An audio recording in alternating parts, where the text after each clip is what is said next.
Certa vez, a Hazrat Aisha radiallahu anha apareceu, ela diz que nós fomos, apareceu uma senhora a dizer que, olha, nós fomos ordenadas a pagar o jejum, mas por que não fomos ordenadas a pagar o salat? No estado de, quando a gente fica pura depois da menstruação, por que só temos que pagar jejum e não salat?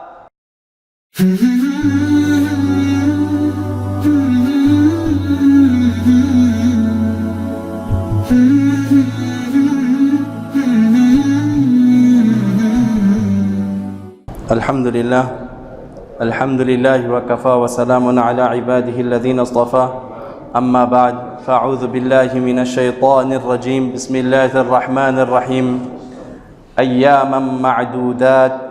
فمن كان منكم مريضا أو على سفر فعدة من أيام أخر وعلى الذين يطيقونه فدية طعام مسكين فمن تطوع خيرا فهو خير له وأن تصوموا خير لكم إن كنتم تعلمون.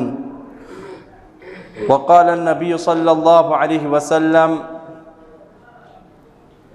لخلوف فم الصائم أطيب عند الله من ريح المسك. صدق الله العظيم وصدق رسوله النبي الكريم. Alhamdulillah, prezados irmãos, louvores pertencem única e exclusivamente a Allah subhanahu wa ta'ala. Em seguida, enviar derramar saudações para Nabi Karim sallallahu alaihi wasallam. Envia durud sharif para Rasulullah sallallahu alaihi wasallam. Continuando a falar acerca do jejum. Naquela semana falamos um bocado acerca do jejum das civilizações antigas, qual era o símbolo com o nosso jejum. Então, uma coisa que escapou um bocado é que o jejum de Bani Israel também, falando das civilizações antigas, olhando para o jejum de Bani Israel, que são o povo de filhos de Israel, Allah subhanahu wa ta'ala fala também de uma qualidade do jejum deles, no incidente de Hazrat Maryam alayhi salam, que é Maria, mãe de Hazrat Isa alayhi salam, que é mãe de Jesus, o profeta Jesus alayhi salam. Quando ela acabou de dar parto de Jesus, Hazrat Isa alayhi salam, então Allah subhanahu wa ta'ala mostra aquela instrução que ela foi dada, Hazrat Maryam alayhi salam, onde Allah diz para ela: "Faquli inni nadhartu lirrahmani sawman falan ukallima al-yawma insiya." Ali vem a mostrar que o jejum do Bani Israel não era só abstenção de comida, de bebida, não, mas sim incluía também a abstenção da fala, da conversa também. As pessoas não podiam também falar, e se elas tivessem que comunicar, então elas tinham que se comunicar, as pessoas tinham que se comunicar através de sinais, como é o caso de Hazrat Maryam alayhi salam. Ela tinha que se comunicar através de sinais. O jejum também incluía também até a parte da fala. No início do Islã também, alguns tinham o hábito também de jejuar e evitar também falar, conversar. Como tem uma das passagens de um dos sahabi radiallahu anhu, ele certa vez encontrou com uma moça. E esta moça, quando ele fez alguma pergunta, esta moça respondia através de sinais, isharas. Então, acho que foi Abu Bakr radiallahu anhu. Abu Bakr disse: olha, este jejum agora já não precisa você abster-se de falar, você já pode falar. Então foi quando ela começou a falar. Nós sabemos, quando mulheres começam a falar, é como comporta, como torneira, basta iniciar a falar, não param. Então quando ela começou a falar, então Hazrat Abu Bakr até no centro disse: poxa, porque jab chore to na chore, quando você mexe um bocado, o senhor basta começar a falar, também não vão te largar. Foi quando Hazrat Abu Bakr até dentro dele começou a imaginar: poxa, se soubesse, não havia de dizer que já está permitido a falar, porque aquela senhora já não queria parar de falar. Enfim, só era para explicar que o jejum deles também era diferente do nosso jejum. Também falamos acerca do objetivo do próprio jejum. Allah subhanahu wa ta'ala diz: la'allakum tattaqun. Os ulamás explicam que, olha, a pessoa jejua para quê? Tem vários benefícios. Um deles é taqwa. A pessoa espiritualmente vai adquirir o taqwa. O segundo benefício é que a pessoa vai trilhar o caminho de hidayat, da orientação. O terceiro benefício é que o servo vai se tornar shukar guzar, vai ser um servo grato a Allah subhanahu wa ta'ala. Então este é outro benefício.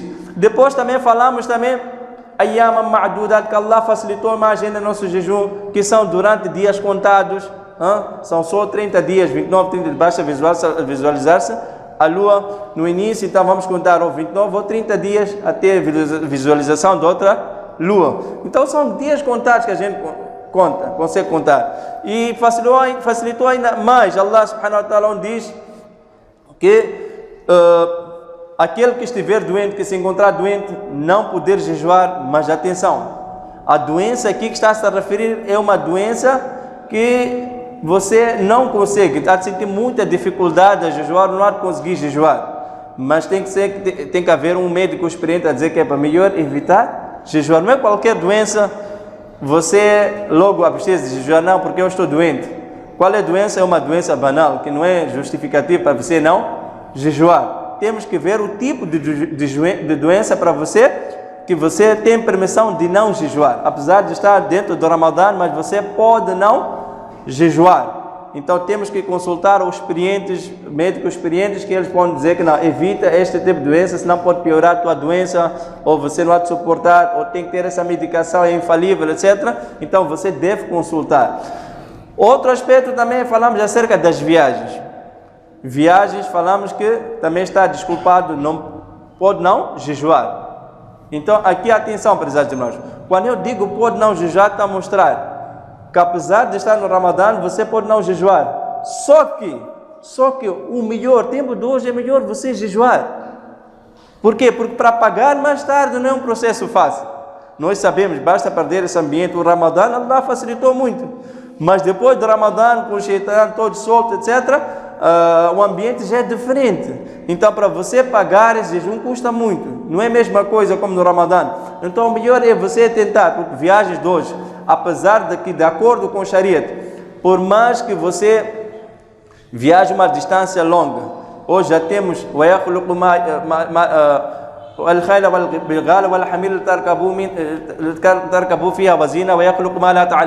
que Allah subhanahu wa ta'ala ainda vai criar meios de transportes, coisas que nós ainda nem temos conhecimento.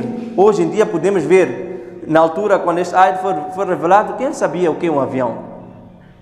Quem sabia o que é um comboio? Quem sabia o que é um carro? Naquela altura eles conheciam mais esses camelos, cavalos, etc.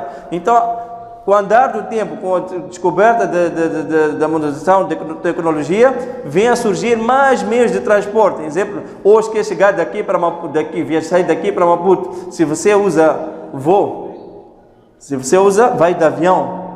Em 1 hora de tempo você consegue percorrer 1000 e tal quilômetros. Para 2000 quilômetros, 1 hora de tempo. E não só, prezados irmãos, dentro do avião, as companhias já apresentam todas as facilidades. Hoje você vai no avião, tem tudo, tem ar-condicionado, tem cadeiras, assentos de luxo, são todos confortáveis.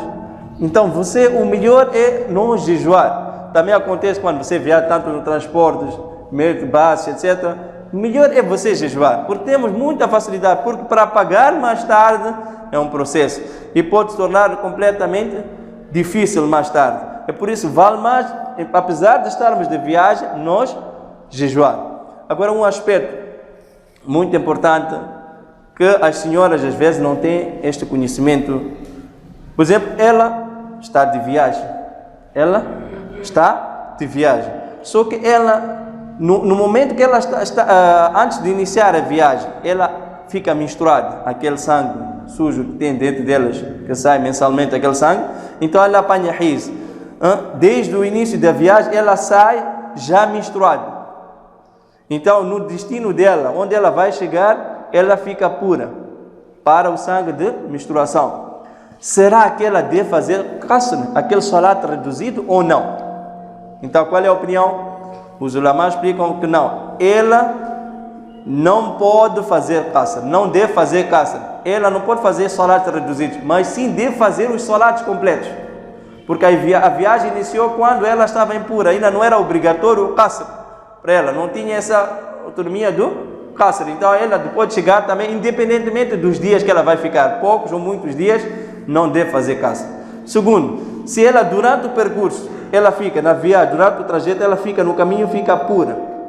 Então aí vai se analisar quanta distância ficou.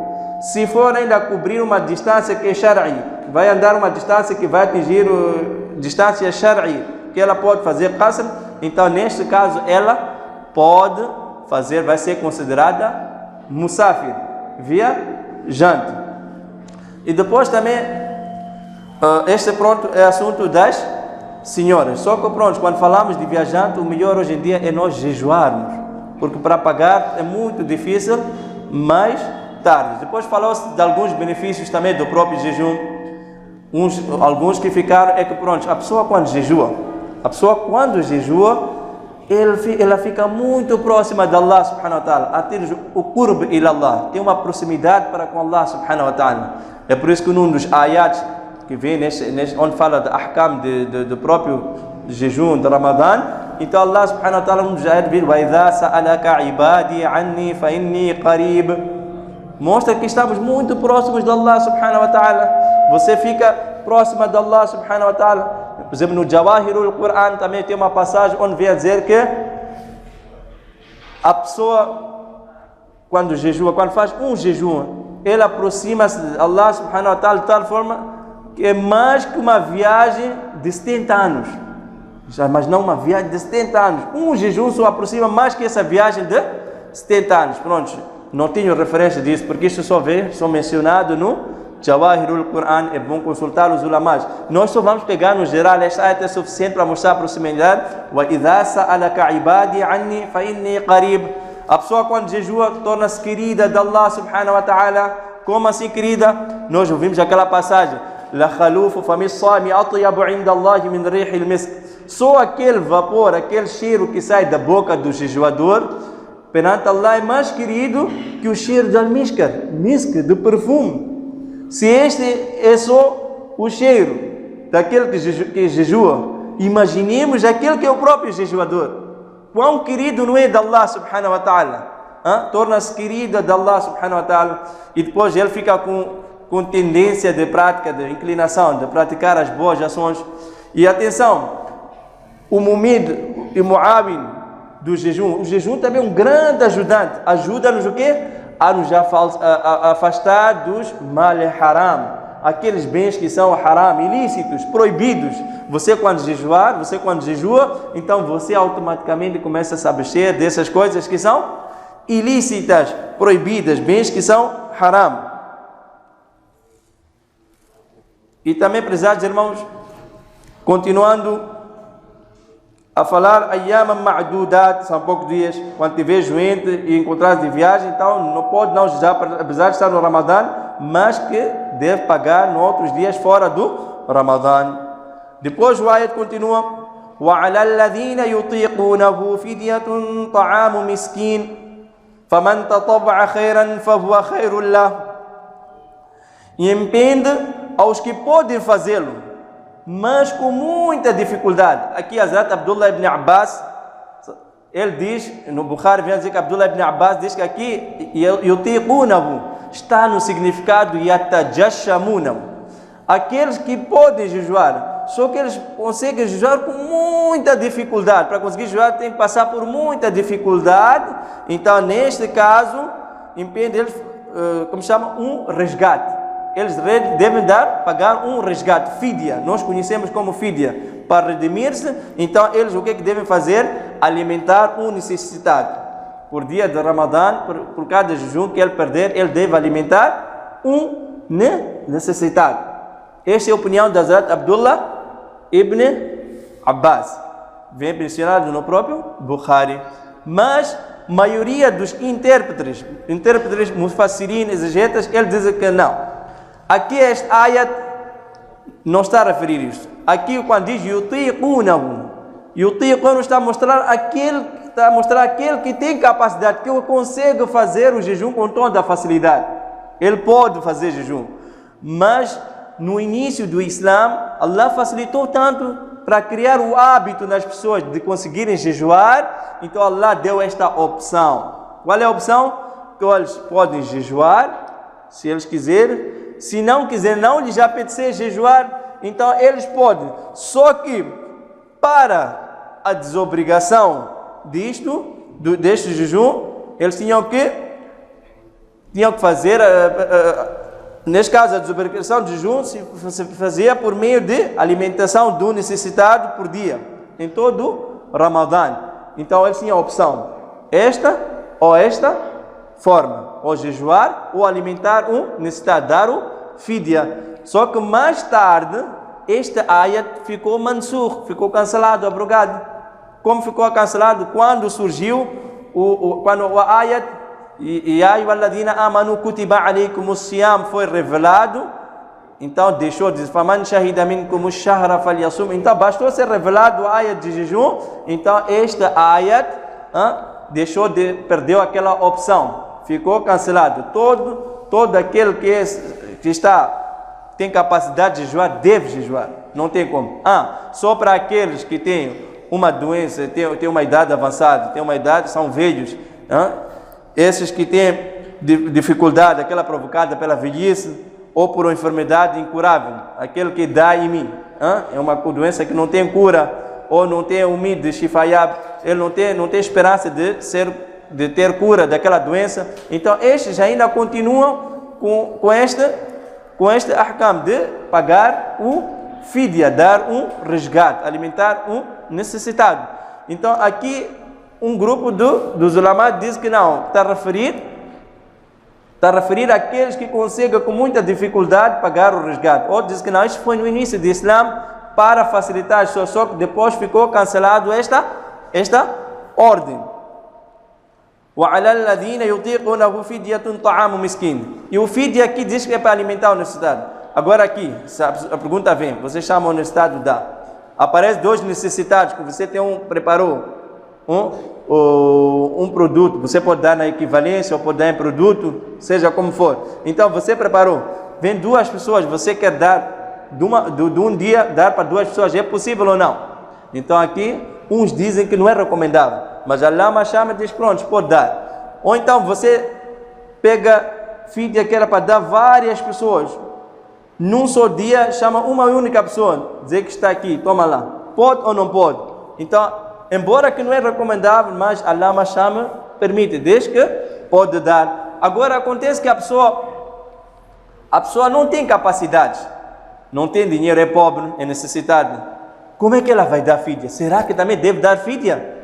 Não, ela não precisa dar fidya. Só que ela deve fazer istighfar, pedir perdão a Allah subhanahu wa ta'ala, virar atenção para Allah subhanahu wa ta'ala e ter intenção, Allah, se por acaso um dia eu conseguir ter capacidades para tais, então eu vou preencher, vou cumprir com esta capacidade. Então ter esta intenção dentro dela mesmo, que eu basta ter posses ou basta eu ter capacidade de jejuar, então eu vou executar isto que está ainda pendente dentro de mim, fazer esta mesma intenção. وَعَلَى الَّذِينَ يُطِيقُونَهُ فِدْيَةٌ. O que outros ulamas dizem acerca deste ayat? Subhanallah, engraçado.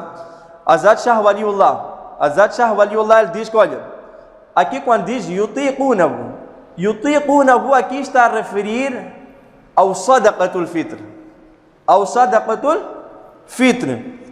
Está a mostrar que aqueles que têm capacidades de dar sadaqatul fitr, então para eles é wajib, é obrigatório elas darem um sadaqatul fitr. Então é quando aqui وَعَلَى الَّذِينَ يُطِيقُونَهُ, Hazrat Shah Waliullah, ele considera como sadaqatul fitr, que é wajib as pessoas darem um sadaqatul fitr. Agora a opinião de Maulana Anwar Shah Sahib, a opinião de Maulana Anwar Shah Sahib é que pronto, este ayat, Ya ayyuhalladhina amanu kutiba alaykumus siyamu kama kutiba ala alladhina min qablikum la'allakum tattaqun ayyaman ma'dudat faman kana minkum maridan.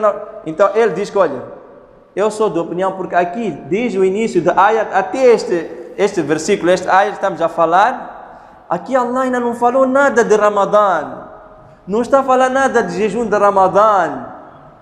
Então aqui está a mostrar que isso ainda tem a ver com o jejum antes do Ramadã ser obrigatório. Então qual era o jejum que era obrigatório? Aí ele está a dizer que é aquele jejum que era o jejum, porque Nabi sallallahu alaihi wasallam, quando veio para Madina Munawwara, os jejuns que era obrigatório era aquele jejum de Ayyam Bid, de Ashura, também, esses dois jejuns, Ayyam Bid e Ashura. Então, quando Nabi sallallahu alaihi wasallam veio, ainda está a referir, por isso que este ayat ainda está ligado para aqueles jejuns de Ayyam Bid, quando a lua está radiando no meio do mês, aqueles 3 dias, do meio do mês, todos os meses fazer jejum. Então ele diz que ainda está ligado àqueles jejuns, porque ainda não está a falar de Ramadã. Ramadã vem no ayat a seguir. Então aqui está a referir a Ayyam Bid. Então até hoje, nós temos que fazer este Ayyam Bid. Só que aquele que não lhe apetecer, aquele que não quiser fazer o Ayyam Bid, estes 3 jejuns, 13, 14, 15 de todos os meses lunares, então ele pode dar resgate, este fidya. Então ele diz que aqui está a referir o fidya do Ayyam Bid, não tem nada a ver com o Ramadã. Esses são pontos de outros certos ulamás que explicam esta parte.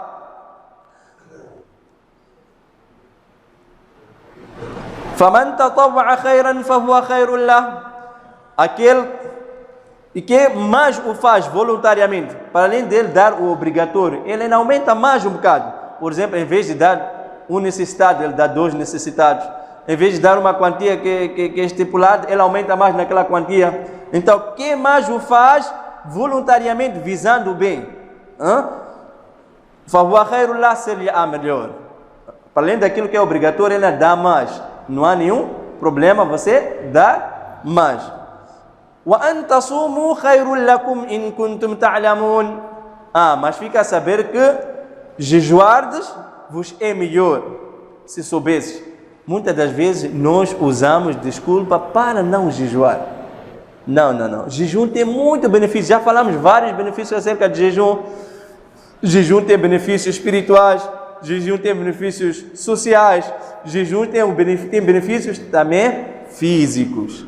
Jejum também tem benefícios espirituais. Hoje, infelizmente, muita gente usa doença que podia se tratar através do próprio jejum, ele usa como escudo para não jejuar. Subhanallah.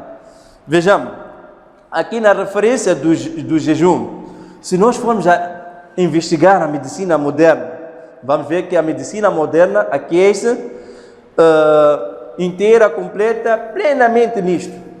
O quê? Pois descobriu que, entre outros benefícios, o jejum cura diabetes, apesar de ser uma doença crônica, como falam, não? Mas o jejum tem muito benefício para diabetes. O jejum também é benéfico para aquela doença, artritismo. Artritismo, aquelas doenças estão ligadas às nossas articulações. Aqueles que sofrem dessa doença de artritismo, jejum também é benéfico para essas doenças. Jejum também age contra aqueles males que são cardíacos. Que ele tem problemas de coração, etc. Aqueles problemas que são digestivos também, abdominais, etc. Jejum também tem muito benefício nesses aspectos. Além de promover salutar a desintoxicação orgânica. Benefício, jejum tem muito benefício. Há pessoas que têm muitos vícios, cigarro, etc. Mas se ele aproveitar este mês de Ramadã, subhanallah, você vai ver o teu corpo a melhorar, a tua saúde a melhorar. Você às vezes foge, enquanto tem muito benefício para a tua própria saúde o jejum. Vem para beneficiar a ti mesmo. E pronto, tem prevenção de várias outras doenças. Tem aquelas doenças fleumáticas, doenças abdominais, enfim, tem para muitas doenças que não é possível, só cabe a cada um de nós sentar com aqueles médicos que são experientes, ver a medicina moderna, o benefício que o jejum tem. Nós vamos ver que tem muito benefício este mesmo jejum. Agora, o jejum quando diz que, falando de jejum, o jejum é como salat. Houveram 3 alterações nesse mesmo jejum. O salat, houve 3 alterações na questão do salat. Da mesma forma, o jejum sofreu. É um hadith muito longo, onde vem no Musnad de Ahmad, na autoria de Mu'adh ibn Jabal radiyallahu anhu. Ele está a dizer que, assim como na questão do salat houve 3 mudanças e alterações, então dentro do jejum também houve 3 alterações. Quais são essas alterações? Nós vamos ver. Allah subhanahu wa ta'ala Primeiro, quando o profeta sallallahu alaihi wasallam veio a Medina Munawwara, tinha os jejuns que eram obrigatórios, era Ayyam Bid, aquele onde a lua fica completamente radiante, brilhante, no meio do mês, 3 dias, 13, 14, 15. E tinha o jejum de Ashura, Yawm Ashura, que era desde Muharram, as pessoas jejuavam. Então eram esses 2 jejuns que eram obrigatórios. Só que quando foi revelado Kutiba alaykum siyam, quando o jejum do Ramadã tornou-se obrigatório, então estes jejuns disseram de ser obrigatórios. Esta é a primeira alteração. A segunda alteração que Hazrat Mu'adh ibn Jabal explica é que quando o jejum tornou-se obrigatório, veio com uma opção de jejuar ou não jejuar. Tinha que jejuar, é obrigatório jejuar. Se ele não quisesse jejuar, podia ficar sem jejuar, não lhe precisa, podia não jejuar, só que ele tinha que dar um resgate. E para redimir-se, tinha que alimentar, por cada jejum que ele perdeu, alimentar um pobre. Só que, quando veio, فَمَنْ شَهِدَ مِنْكُمُ الشَّهْرَ فَلْيَصُمْ, então cancelou, esse ayat ficou mansukh, deixou de haver esta opção. Ficou só para aqueles que são velhos, aqueles que têm desculpa por causa da velhice, aqueles que têm desculpa, doença incurável, etc. Esse ainda continua para eles. A terceira alteração foi que no início do jejum, é que as pessoas, quando faziam iftar, então elas tinham permissão de fazer tudo, de alimentar-se, união sexual, etc., desde o momento que elas não adormecessem. Porque bastasse elas dormirem, então já passava a contar o novo jejum.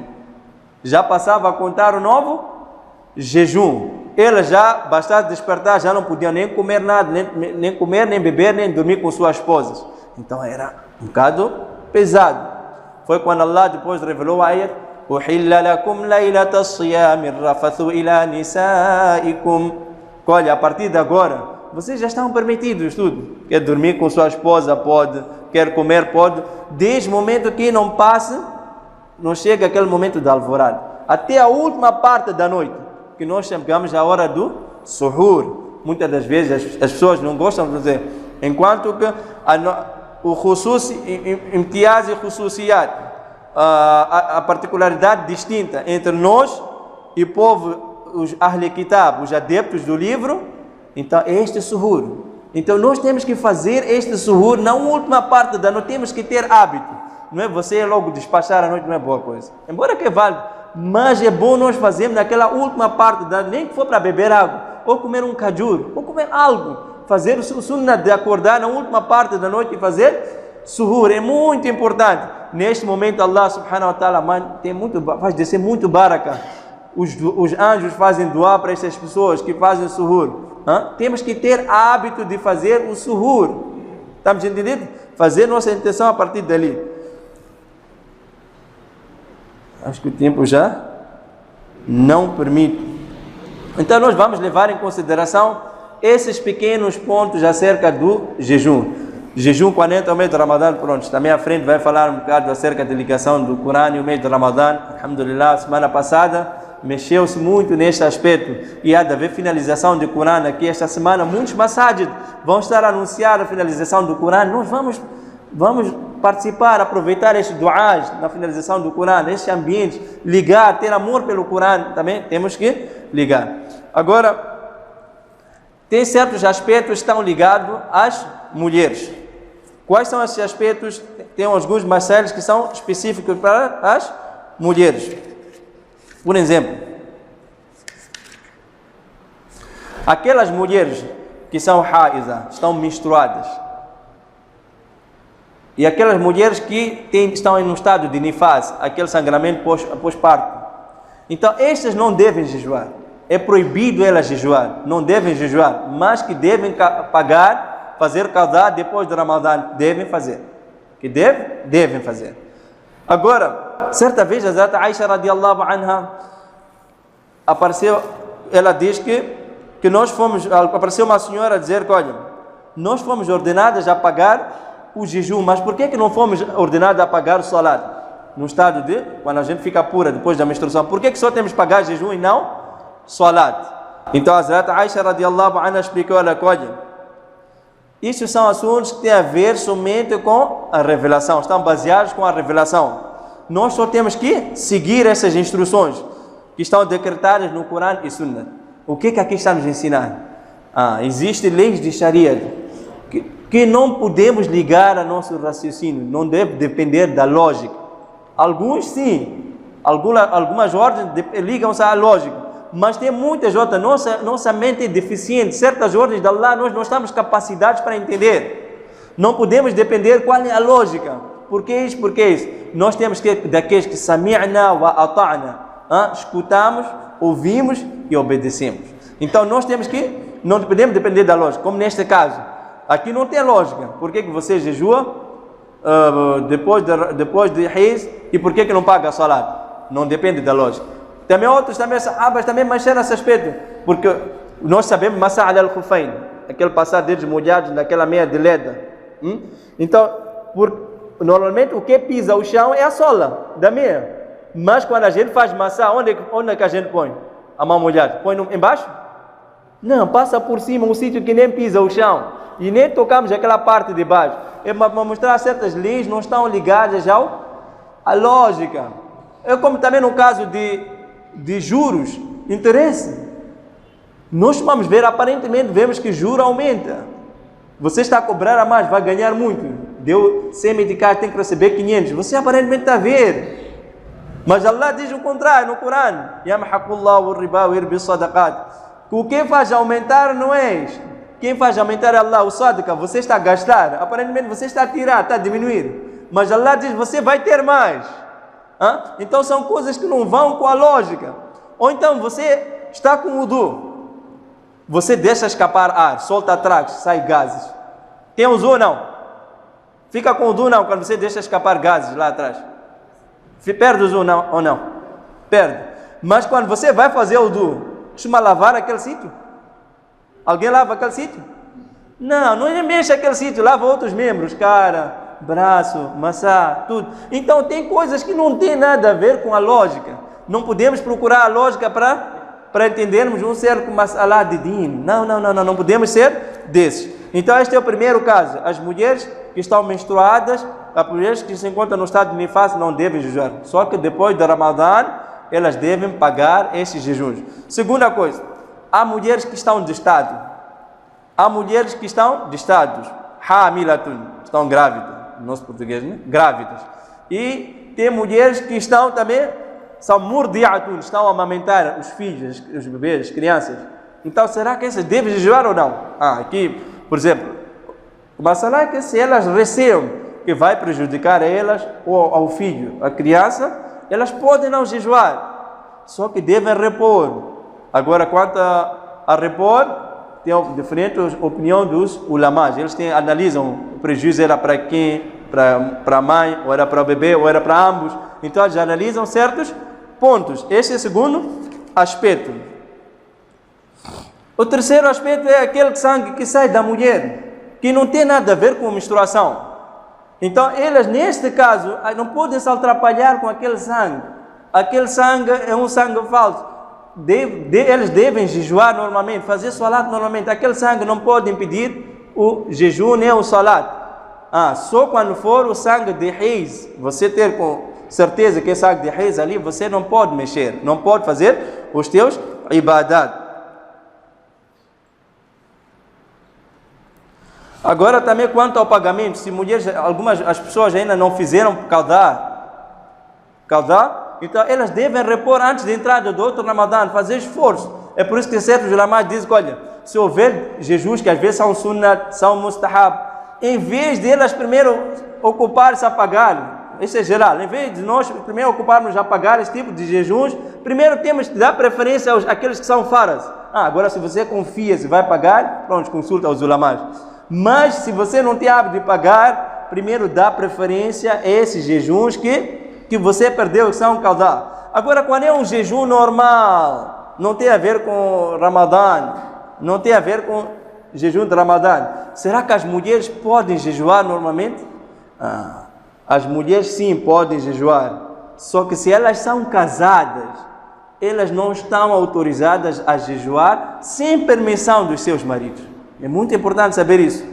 deve primeiro saber, consultar os maridos se pode jejuar ou não. Então, jejuar se os maridos permitirem. Caso contrário, se eles não permitirem, evitar jejuar.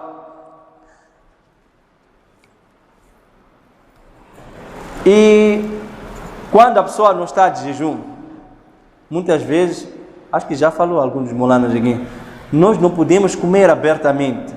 Não. Temos que ter respeito pelo mês de Ramadã. Hoje até o próprio não muçulmano respeita o mês de Ramadã. Nós como muçulmanos costumamos desrespeitar perante as pessoas o mês de Ramadã. Comemos perante as pessoas, ficamos nos hotéis à vontade. As pessoas já nos veem, nós já comer. Não podemos fazer isso. Temos que tentar respeitar o mês de Ramadã, não comer abertamente. Não é bom isto. Temos que proteger este mês de Ramadã. E atenção, likulli shay'in zakatun wa zakatul jasad as-sawm. Todas as coisas têm a sua purificação. E purificação do corpo é o quê? É o próprio jejum. Law ya'lamu al-ibadu ma fi ramadana latamannat ummati an yakuna ramadanu as-sanata kullaha. Se as pessoas, os servos, soubessem na íntegra das recompensas das virtudes de Ramadã, das recompensas de virtude de Ramadã, o que havia de acontecer? Eles haviam de desejar que o ano inteiro fosse Ramadã. O ano inteiro ser Ramadã, de 1 a 30. Do primeiro mês até o 12º mês, só ser Ramadã. Toda a vida passar a ser Ramadã. E muitas das vezes, nós não vamos mexer o que significa Ramadã ou Ramadã. Para finalizar, vocês quando jejuam, quando nós jejuamos, vocês não todos jejuam, quando nós jejuamos, o jejum só não é esse que nós vemos, parar de comer, beber, não. Todos os membros fazem jejum, sabem disso? Né? Todos os membros também jejuam. Como assim? Nós temos jejum da língua. Língua também deve fazer jejum. Qual é o jejum da língua? O jejum da língua é você não pode falar mentira, não pode aldrabar, não pode insultar, não pode fazer ihsan jatana, envergonhar teu irmão muçulmano, que eu fiz isso, ajudei-te, isso, não podemos fazer isso. Não ficar sem falar mais que 3 dias com o teu próprio irmão muçulmano, não pode. E levar conversas daqui para ali com o objetivo de espalhar façade, corrupção. Você leva daqui, sai daqui, leva a conversa daí para cá, também é ser considerado riba, não pode. Calúnia, que é o riba, não pode. Difamação também não pode. Tudo isso são coisas que são haram. Enviar la'nat para as pessoas, enviar maledicência, praga, maldição para o outro também não pode. Enfim, este é o jejum da língua, não podemos fazer isso. Segundo é aquele jejum, pronto, estou a importar porque isso leva muito tempo. Segundo é o jejum dos ouvidos. Ouvidos, nós não podemos ficar naquele ambiente que as pessoas estão a falar mal do outro. Você vai, não estou falando nada. Sentir, está animado. Está animado. Anima muito. Você pensa que não está fazendo, no Sharia também é proibido isso. É haram você envolver-se. Está esse tipo de ambiente a faixas. Sai daí. Não pode ficar a ouvir música. Não pode. Insulto, maldades. Não podemos ficar Então este é jejum do nosso ouvido. Jejum das vistas. Nós temos que controlar as nossas vistas. Hoje muitos têm aquele hábito. Essas mulheres mal vestidas aí. Lá porque, deixa-nos mirar. Para estar ali, vamos ver. Não. Se as mulheres hoje tiram parda, tiram o seu hijab, você faz o teu hijab. Você faz o teu parda. Allah diz que nós temos tanto para a mulher, tanto para o homem, devem baixar as vistas, baixar a visão. Mulher também deve baixar, apesar de cobrir isso, mesmo assim deve baixar a visão. Homem também deve baixar a visão. Senão o que acontece? Já viram para aqueles que são motoristas, quando estão a viajar, um carro acende máximo, outro carro também acende máximo, o que acontece? Pode uma colisão, pode haver um acidente. Então, da mesma forma, a Sharia também, veja como a Sharia faz. Está bem? Hoje, subhanallah, Shaitan é tão enganador. O que fez? Hoje já existe celular. Você tira celular, começa. Molana, eu estou a baixar a visão, não estou a olhar para cima, estou a ver aqui embaixo, já baixei a visão. Mas o que está a assistir? Pornografia, mulheres mal vestidas, músicas, etc. Você dizer que não, eu já estou a cumprir com a ordem de Allah que é baixar. Mas, subhanallah, tudo isto é proibido. O Islã, no objetivo é você abster-se do haram, proteger a sua visão. Temos que proteger a nossa visão. Depois também o nosso nafs também faz jejum. Temos que tirar aquela coisa de cobiça, avidez, doenças espirituais que temos, desejos, também nós conseguir controlar este jejum do nosso nafs. Depois temos o jejum do coração. O jejum do coração é você diminuir aquele amor pelas coisas mundanas, amor pelos bens materiais. Então este faz parte do jejum do nosso coração. Pronto. O Islã deu soluções antes dos pecados surgirem. O Islã já nos deu essas soluções antes do pecado surgir, para a pessoa estar salva. Por isso que nós temos aquele ditado, como dizer, vale mais prevenir antes de remediar. Por isso que Allah subhanahu wa ta'ala aceita esse nosso jejum. E nós estamos a aproximar, não esqueçam, porque a seguir íamos falar acerca do Corão mesmo. Então não esqueçam, haverá finalizações do Corão no Tarawih. Finalizações, reinício, né? Então não tentar tomar parte. Pessoas tiveram muito sacrifício. Aquele momento onde os duás são aceitos. Vamos tomar parte, inshallah, nesse masjid. Na segunda-feira vai-se ultimar a finalização do Corão. Esta segunda-feira há de haver finalização do Corão, há de haver dua, há de haver um curto programa, inshallah. E depois disso também aproveitar e convidar, porque esta é a parte mais importante. Hoje em dia, quando se convida para coisas de din, quando você diz que estou convidado para este programa, você a duvida daqui, saiu daqui, parece uma vez, passou daqui, inshallah, não é? Mas para fazer digestão, para você convidar as pessoas a aceitar, vai depois do programa, jantar, ali, entrou desse no coração, sabe, já jantar na segunda, há de ver comentários aí fora, jantar, não esqueça, esta é a situação das pessoas, mas não preocupe, senão às vezes você não vai me controlar, antes de começar já a entrar, esquivar um bocado, ficar aí fora, não, fica à vontade, Allah é que dá risco, não tem nada a ver, não está no meu controle, eu também quero comer, eu também sou assim, não se preocupe, sou ser humano como nós, e esse é o ponto também do jejum, para nós assemelhar as qualidades celestiais, aquelas qualidades que são dos anjos, nós vamos assemelhar os anjos estão isentos dessas qualidades, comer, beber, dormir, etc. E a pessoa normalmente, quando para de comer temporariamente, sem saber o objetivo de jejum, isso já não é jejum, é considerado dieta, sabem disso? Você ficar sem comer, sem beber, sem dormir, etc. Isso pode até ser uma coisa normal, como dieta, faz isso, mas nós temos que ter um objetivo. É por isso, esta é uma coisa que é intensa na natureza animal. Então por isso que Allah subhanahu wa ta'ala manda-nos reduzir essas coisas, parar de comer, beber, união sexual, para nós não perdermos o nosso foco, para nós focarmos em algo mais elevado. Que isso é possível através do processo de oração, contemplação, caridade, etc. Nós vamos ficar ligados a Allah subhanahu wa ta'ala. Pronto, tempo escasso. Akhiru da'wana alhamdulillahi rabbil alamin. É verdade. O i'tikaf, inshallah, vai iniciar no sábado. No sábado, quer dizer, no 20º dia, no fim do 20º dia, para entrar logo a 21ª noite. Então as pessoas devem estar dentro do masjid antes da oração de Maghrib, antes do pôr do sol. Elas já devem estar aqui dentro do masjid. Então aqui vai calhar no sábado. Então no sábado, aqueles todos que fizeram a intenção de i'tikaf, então devem já estar aqui com as suas bagagens preparados para entrar no i'tikaf. E vocês são os verdadeiros heróis. Vocês é que vão salvar a comunidade. É uma grande ação perante Allah. Vocês vão estar na porta de Allah. Pronto, é tempo, já é escasso. Mas estar aqui, os nomes, quem ainda não deu nome, aproximar a direção, ou podem contactar Maulana Hussein também, ou podem contactar a mim, vir ter comigo, não há problema, vir deixar a lista dos nomes. Wa akhiru da'wana alhamdulillahi rabbil alamin.